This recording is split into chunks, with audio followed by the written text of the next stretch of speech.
नमस्कार, हमारे चैनल आपका खबरी लाल पर आपका स्वागत है। जयराम महतो और कुर्मियों की घोर विरोधी निशा भगत सुर्खियों में रहने के लिए कुछ न कुछ तरकीब ढूंढ ही लेती है। पिछले कई दिनों से निशा भगत सोशल मीडिया से गायब थी, या यूं कहे कि लोगों ने निशा भगत और उनके उलूल जुलूल बयानों पर ध्यान देना बंद कर दिया था।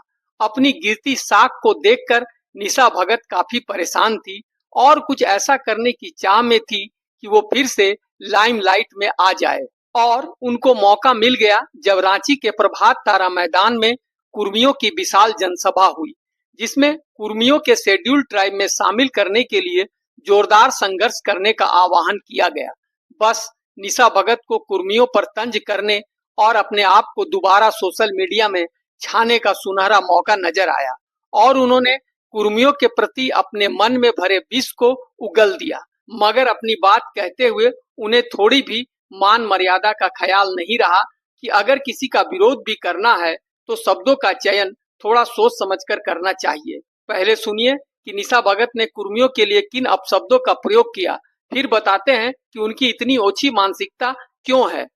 आज जो हमारा जो लड़ाई है, जो हमारे समुदाय की लड़ाई है, अगर कुर्मी महतो लोग जो है इस बार का जो आंदोलन हुआ, वो लोग 50,000 और 1 लाख में वो लोग सोच रहे हैं कि हम आंदोलन को और तेज गति में कर दिए हैं। तो मैं कहना चाहती हूँ कि आदिवासी समुदाय जो है 2400 जिला में से 10-15 जिलों में 1 लाख 2 लाख संख्या में आई। अगर सोच लीजिए इनको अगर घेर दिया जाए और हमारे लोग पेशाब ही कर दे तो बह जाएगा ये कुर्मी लोग, पेशाब ही कर दे तो बह जाएगा ये कुर्मी लोग। दरअसल बात यह है कि निशा भगत राजनीति में अपनी पैठ बनाना चाहती है, मगर न ही उनका व्यक्तित्व और न ही उनकी भाषा राजनीति के लायक है।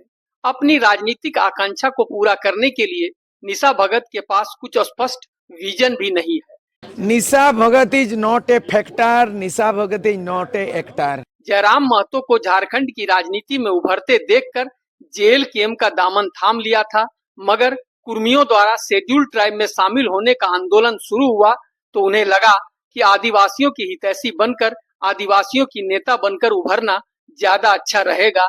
तो उन्होंने जेएलकेएम की पार्टी लाइन से हटकर कुर्मियों के प्रति बेतुके बयान देने शुरू कर दिए, जिसके कारण उन्हें जेएलकेएम से निष्कासित कर दिया गया। इसके बाद उन्होंने जयराम महतो पर काफी कुछ जहर उगला। ईसाई धर्म अपनाने वाले आदिवासियों के विरोध और सरना झंडे को लेकर काफी हंगामा मचाया, जिसके कारण आदिवासियों द्वारा उनकी जबरदस्त धुलाई भी हुई थी। थाना ले जाओ, बस्ती ले जाओ, बस्ती ले जाओ, बस्ती ले जाओ, बस्ती ले जाओ, बस्ती ले जाओ, बस्ती ले जाओ, बस्ती ले जाओ, बहुत हिरवान करती है रे, बात का जमीन है।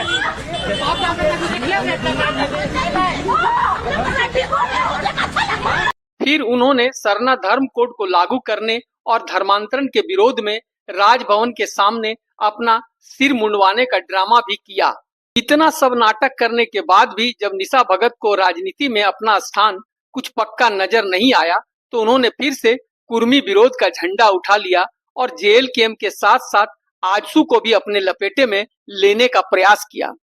कि राजनीतिक जो परिप्रेक्ष्य में यहाँ पे सत्ता चल नहीं पा रही है, उसी की नाकामी को छुपाने के लिए कुर्मी समुदाय के लोग हैं लगातार सरकार का सपोर्ट करने में अग्रिम पंक्ति पे है। आप देखिएगा अपना अपना चेहरा चमकाया गया। लास्ट टाइम भी देखिएगा कि आजसू हो चाहे वो जेएलकेएम की पार्टी के सुप्रीमो हो, लगातार अपनी उपलब्धि गिनवाने के लिए ये लोग होड़ लगाए हुए थे। लेकिन आज जो है कहाँ है ये लोग है कहाँ, दिखाई कहाँ दिए।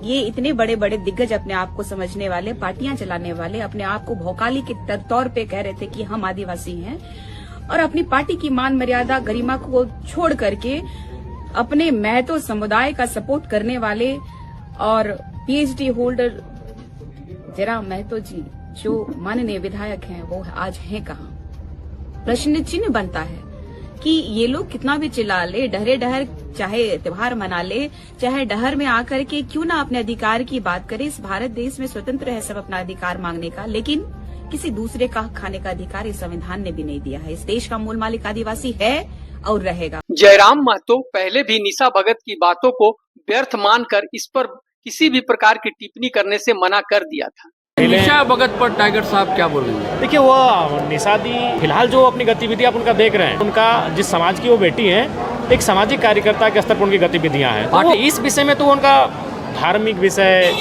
निजी विषय, वो उनका निजी विषय है।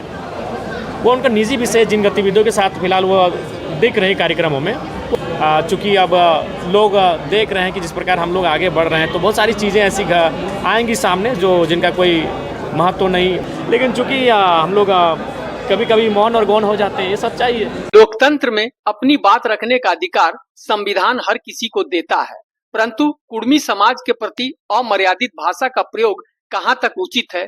निशा भगत की घटिया बात को सुनकर आम जनता, खासकर कुर्मियों में काफी गुस्सा देखा जा रहा है। आपका क्या मानना है कि निशा भगत जैसे लोगों के साथ क्या सलूक किया जाना चाहिए? इस पर अपनी राय हमें कमेंट में जरूर दें। साथ ही आपके अपने चैनल आपका खबरी लाल को लाइक और सब्सक्राइब कर ले, ताकि हर अगली खबर पर आपकी नजर रहे। धन्यवाद।